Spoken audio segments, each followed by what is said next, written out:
वीरू लगवा लिया होगा। लगवा लिया क्या वीरू? नहीं, मैं सुबह सुबह थोड़ा थोड़ा नहीं, मैंने नहीं लगवाया। सुबह थोड़ा थोड़ा मतलब थोड़ा सुबह थोड़ा थोड़ा क्या है? गिलोय पी के आता हूँ, बस छुट्टी। क्या पी के आते हो? गिलोय गिलोय गिलोय। अरे यार बूस्टर तो लगवा लेने का।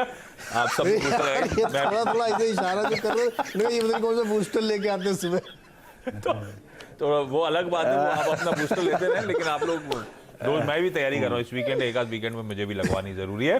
ठीक है, ये हो गया ग्लोबल मैपिंग, कॉशियस अंडरटोन, बस कोई वीकनेस नहीं कहिए इसको, और वो कॉशन एग्जैक्टली भी कंसोलिडेशन के तौर पे दिखा रहा है। कल का इंट्राडे चार्ट स्क्रीन पर लेकर आइएगा। कल हमारे यहां वीकनेस थी, आधा % दबाव, और 6 दिनों के अच्छे मोमेंटम के बाद वीरू वो थोड़ा सा एक पॉज, थोड़ा सा ब्रेक। ये ऐसा है कि जो कल की कैंडल सिग्नल कर रही है कि रीसेंट अप ट्रेंड हमने भारतीय बाजार में आता हुआ देखा था, वो उसका कंप्लीशन, ऐसा कोई इंडिकेशन है? कैसे के सवाल उठने लगे थे कल। ऐसा मान के चलूं क्या रीसेंट अप ट्रेंड्स का कंप्लीशन हो सकता है, हम कंसोलिडेशन के फेज में जा रहे हो? देखिए, आपका जो दूसरा पहलू था ना, दूसरा जो पक्ष था, वो ज्यादा सही लगता है मेरे को। देखिए, मात्र कल की कैंडल से आधार कर लेना कि हम दैट्स इनफ, अब यहां से यू टर्न, ये गलत होगा आशीष। देखिए आशीष, बैंक निफ्टी 17 जून से चल रहा है। 17 जून से चलते चलते अगर आप देखें, आपने कल करीब 37,010 की ट्रैजेक्टरी को छुआ। आपको हर करीब 1000, 1200, 1500 पॉइंट के मूव के बाद एक कंसोलेशन देना चाहिए, तभी अगर आप देखें ये सक्सीड हो पाएगा। मैं अपनी कल वाली कमेंट्री पे अभी भी कायम हूं कि Nifty bank is the best index right now, सबसे बेहतरीन इंडेक्स है, और थोड़ा थोड़ा कंसोलेशन वक्त के मुताबिक होता रहे, हर 5-7 दिन 10 दिन के अंतराल में, वो बहुत जरूरी है। निफ्टी का चार्ट लेके आइए, माफ कीजिएगा, 16,631। कल ये एक पॉज डे था आशीष, पॉज डे था। और हाँ, जैसे नीरज जी ने कहा ना कि देखिए कमेंट्री को, ये मतलब इस इवेंट को लेकर, इवेंट के मद्देनजर थोड़ा सा कॉशियस रहिए, लेकिन यू टर्न बाजार कर रहा है नहीं कर रहा है, ये मार्केट खुद ही मैसेज देगा आशीष। मैं इसे प्री डिटरमाइन नहीं करना चाहूंगा। हमारे पास एक स्ट्रांग बेस है, हमारे पास कुछ अच्छी अर्निंग्स भी है, और आप देख लीजिए कल अच्छी बुरी अर्निंग्स के बीच में बाजार ने एक सधा हुआ रिएक्शन दिया, रेस्ट्रिक्टेड लॉसेस, रेस्ट्रिक्टेड गेन्स। तो मैं अभी तक उस पक्ष में नहीं हूं कि मैं कहूं कि दैट्स इनफ और से गुड बाय टू लॉन्ग्स और एग्जिट कर लीजिए लॉन्ग्स, नहीं, मैं उस पक्ष में नहीं हूं अभी। आइए आज की अप्रोच क्या होनी चाहिए। देखिए कल भी हमने आशीष क्लोजिंग में ट्रेड लिया, कल भी अगर आप देखें हमने बैंक निफ्टी पे ट्रेड लिया, स्विंग अच्छे खासे मिले, क्लोजिंग में स्विंग मिला। Bank Nifty is the best right now, और एक्सिस बैंक की आज अर्निंग्स अच्छी हैं, तो आई थिंक वो एक सपोर्ट इसको फिर करेंगे। मैं शुरुआत करता हूं इंस्टीट्यूशनल फिगर्स से। देखिए इस इवेंट के मद्देनजर जो इंस्टीट्यूशनल मनी है अलाइंड हो गई है, वो इस इवेंट के मद्देनजर थोड़ी सी कॉशियस है। 844 करोड़ रुपए की एफआईएस की सेलिंग, डीआईएस की करीब 72 करोड़ रुपए की सेलिंग, इंडेक्स एफआईएस ने बेचा और करीब 4200 कॉन्ट्रैक्ट घटे, 7200 कॉन्ट्रैक्ट शॉर्ट, 628 करोड़ रुपए का स्टॉक फ्यूचर खरीदा, शॉर्ट बेचा और करीब 11,239 कॉन्ट्रैक्ट शॉर्ट किए। और अगर आप इंडेक्स को देखें तो वहां पे मतलब ऑप्शंस के आंकड़ों में आशीष कॉल शॉर्ट 40,000, और ये एक टिपिकल इवेंट का मेरे को इंपैक्ट नजर आ रहा है। पुट लॉन्ग करीब 37,000 और 15,000 पुट शॉर्ट कवर कर ली।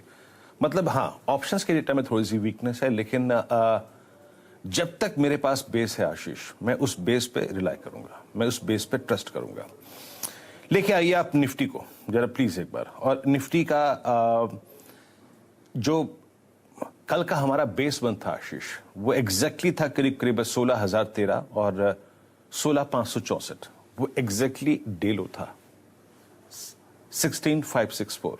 हमारा बेस बन अगर आप देखें होल्ड हुआ, अगर आपने इंट्राडे ट्रेड लिया होगा तो अच्छा भी स्विंग होगा। लेकिन मैं फिर कहूंगा कि हमको अपने जो शॉर्ट टर्म ट्रेड्स हैं, चाहे वो फ्यूचर्स के लॉन्ग हो, चाहे वो ऑप्शंस के लॉन्ग हो, फर्स्ट बेस तक ही रखने हैं। इस इवेंट का एक वाइल्ड इंपैक्ट पड़ सकता है, लेकिन जब तक बेस ना टूटे, मैं ये नहीं कहूंगा कि हम इस विनिंग ट्रेजेक्ट्री से और या फिर स्ट्रॉन्ग ट्रेजेक्ट्री से बाहर निकल के आ गए। कल के प्लीज डेटा लेके आइए। नो डाउट कल के डेटा अगर आप देखें थोड़े वीक हैं। 16,700 पे कॉल राइटिंग हुई है, 16,800 पे कॉल राइटिंग हुई है, 16,900 पे कॉल राइटिंग हुई है। ये भी एक डेटा वीक है जिसमें 13,000 पुट राइटर्स ने इस इवेंट से पहले अपने आप को एग्जिट कर लिया आशीष।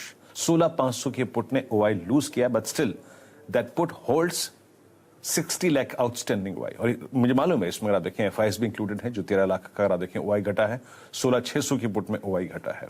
लेकिन मैं प्रीएम्प्ट नहीं करना चाहूंगा आशीष वीकनेस को। प्लीज पिरामिड्स लेके आइए आपकी स्क्रीन पे।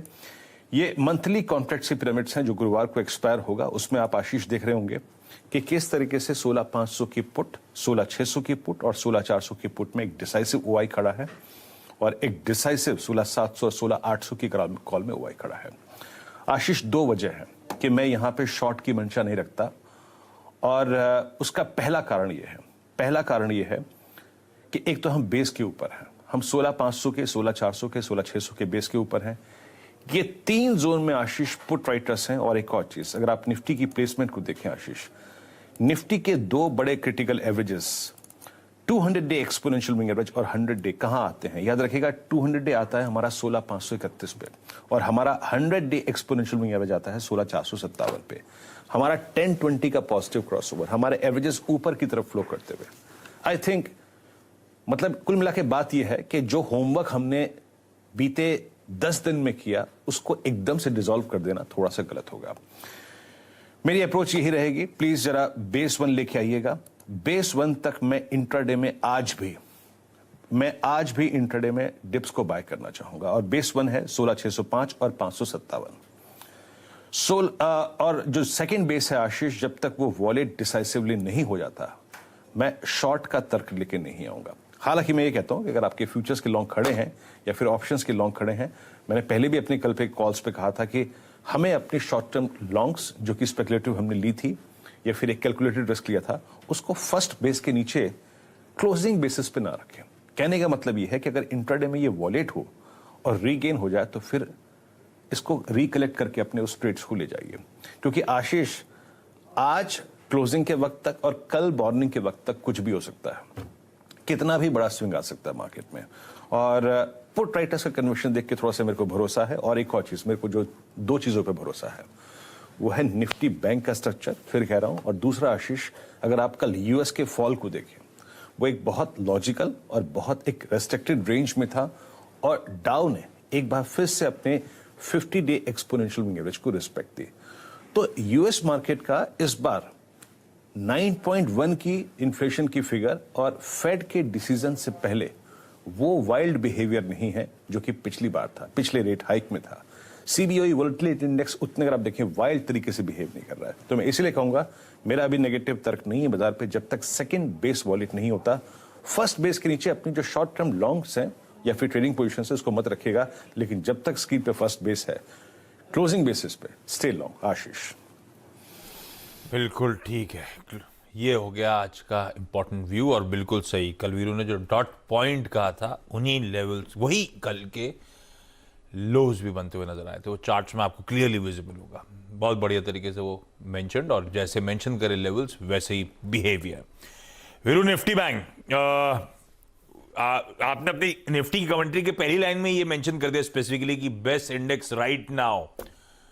तो अब इसमें ज्यादा कुछ कहने का नहीं, लेकिन अब इस मोमेंटम को राइट कैसे करना है अगर ये बेस्ट इंडेक्स है तो? व्यू क्या बन रहा है?